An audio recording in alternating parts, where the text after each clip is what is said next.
여러분들께서 이걸 직접 겪으신다면 스트레스가 이만저만이 아니실 것 같아서, 작년까지만 해도 히어링 잡히는데 걸렸다면 여전히 이런 문제들도 계속 일어나고 있고, 네, 제가 지금 촬영을 하고 있는 곳이 저희 집인데요. 바로 이 집을 구매를 할 때 난항이 있었던 경험담을 여러분에게 조금 더 생생하게 말씀을 드리고자 이렇게 집에서 촬영을 하게 되었습니다. 네, 이 집은 제가 작년 12월에 구매를 하였는데요. 그때 당시에 저는 살고 있던 콘도를 판매를 해야 됐던 상황이었고, 사실 마켓이 좋지 않아서 클로징이 조금 여유가 필요했었던 시점인데, 다행히도 집주인분이 세입자가 있다 보니까 세입자를 퇴거하는 데까지 좀 시간이 필요하셨던 것 같아서 클로징을 한 4개월 정도로 잡았던 것을 기억을 합니다. 그래서 보통 레지덴셜은 뭐 한 달에서 3개월 정도로 클로징을 하는데, 그렇게 4개월 좀 넘게 클로징 기간이 잡혔고요. 저 같은 경우는 이제 클로징이 4월 말이었고, 계약을 하자마자 집주인분께서 세입자분한테 이제 노티스를 보통 주시거든요. 이제 N12라는 서류를 통해서 이제 전달을 하고 좀 마무리가 잘 된다는 게 보편적인데, 셀러분께서 법무사분을 고용을 하셔서 좀 진행을 한다고 하셨어가지고, 아무래도 좀 프로퍼리 매니지먼트를 계속 하고 있는 사람으로서 좀 문제가 있을 것 같다 라는 생각이 이제 들었죠. 그래서 4월 말까지 세입자분이 나가시는지 좀 확인을 이렇게 했었는데 나가시지 않으셨습니다. 그래서 바로 집주인 측에서 랜드로드 앤 테넌트 보드에 히어링을 신청하셨고, 그나마 다행히 한 달 만에 히어링이 잡혔는데요. 그 한 달 만에 잡힌 날도 제가 클로징을 원래 생각했었던 것보다 뒤에 잡혔었기 때문에 잠시 임시로 거주할 집이 또 필요했었고요. 클로징 같은 경우는 뭐 미뤄졌고, 그 다음에 이제 히어링 같은 경우에는 그때 5월 말쯤에 이제 잡혔었는데, 네, 결국 히어링 당일날은 퇴거 명령이 나오지 않았습니다.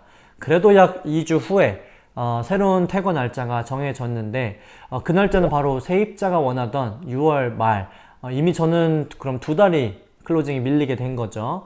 긍정적으로 생각을 하자면 집도 잘 팔렸고 모기지 준비되었고요.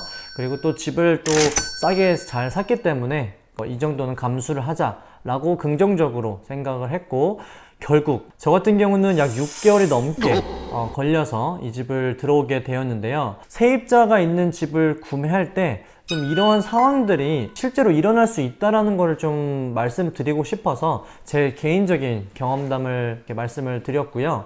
네, 요즘에도 주변의 소식을 들어보면 집이 팔렸음에도 불구하고 나가지 않는 분들이 또 있다는 그런 소식도 굉장히 많이 들리고요. 그리고 또 뉴스에서도 뭐 cash for keys라고 해서 세입자와 집주인이 금전적으로 타협을 하고 좀 일을 잘 마무리하는 케이스들이 굉장히 많이 증가하고 있다고 합니다. 작년까지만 해도 히어링 잡히는데 5개월에서 6개월이 걸렸다면 아무래도 정부에서도 요즘은 이 문제에 대해서 심각하게 생각을 하고, 예전보다 히어링이 좀 더 빨리 잡히는 건 사실이지만 그럼에도 불구하고 여전히 이런 문제들도 계속 일어나고 있고, 그리고 실질적으로 여러분들께서 이걸 직접 겪으신다면 스트레스가 이만저만이 아니실 것 같아서 세입자가 있는 집을 구매하시거나 아니면 세입자가 있는 집을 판매 예정 중이신 분들에게 좀 주의사항을 지금부터 몇 가지 말씀드리도록 하겠습니다.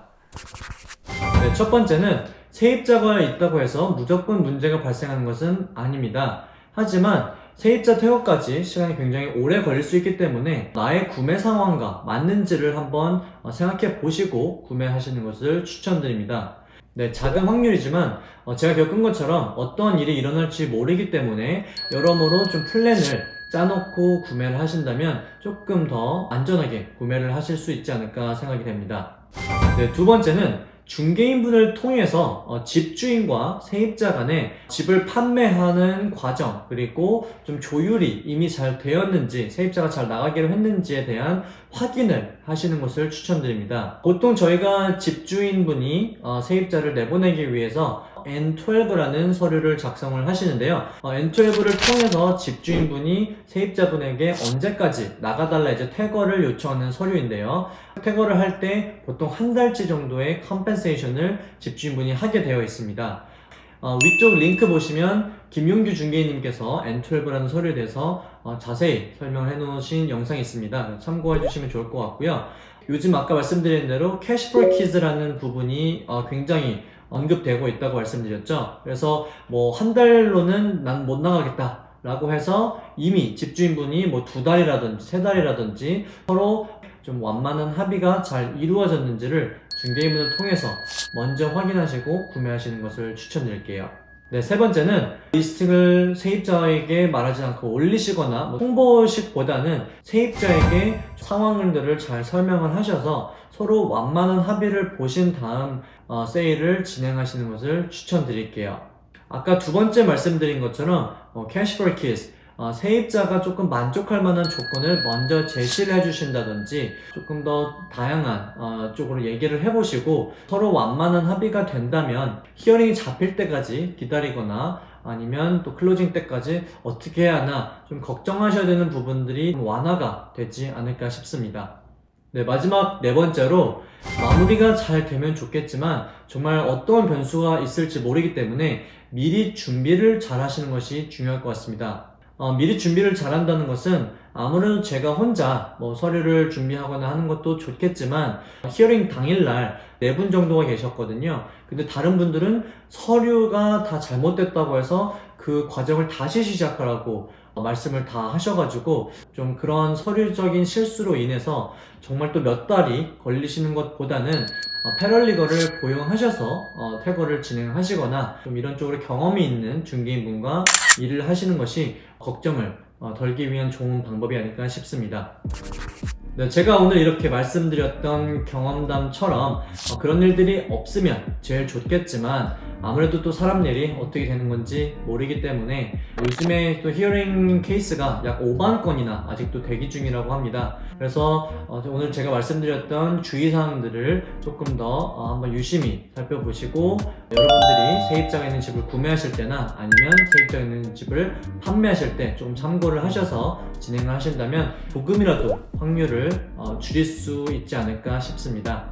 오늘 영상이 좋으셨다면 구독과 좋아요 그리고 알림 설정까지 부탁드리겠습니다. 감사합니다.